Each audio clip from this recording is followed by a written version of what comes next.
High prolactin can be triggered by a surprising variety of factors.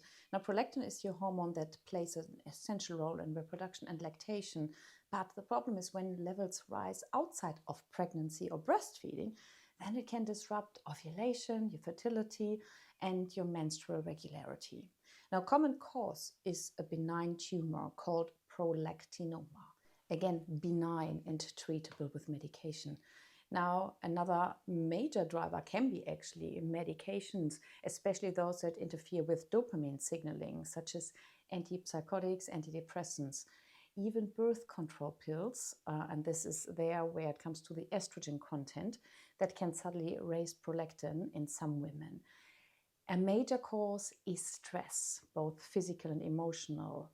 That is an amazingly powerful factor here, because cortisol and stress-related pathways can temporarily increase prolactin secretion, which is why some women see irregular cycles during periods of burnout, grief, or chronic overexertion.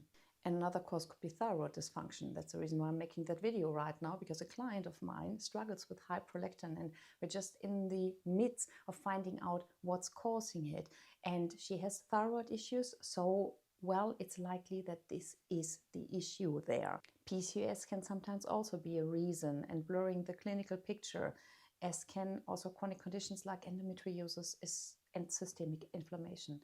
Beyond these, and I know it's a lot, also kidney and liver dysfunction, they can cause prolactin to accumulate, as both organs are involved in clearing hormones from circulation. It's not just estrogen that goes through there, no, it's also prolactin. Now, we also have lifestyle and environmental triggers, and they are often underestimated. But intense exercise, not enough sleep, alcohol, and certain stimulants can all push prolactin higher. Then, if you have high prolactin, you really got to stay away from fennel, fenugreek, and red clover, because they are typically actually used to get more breast milk, and they're doing this by stimulating prolactin. So don't use these herbs when you're struggling with high prolactin already. Another reason are nutrient deficiencies, as always, especially B6 and magnesium. They can impair dopamine pathways and indirectly allow prolactin to climb.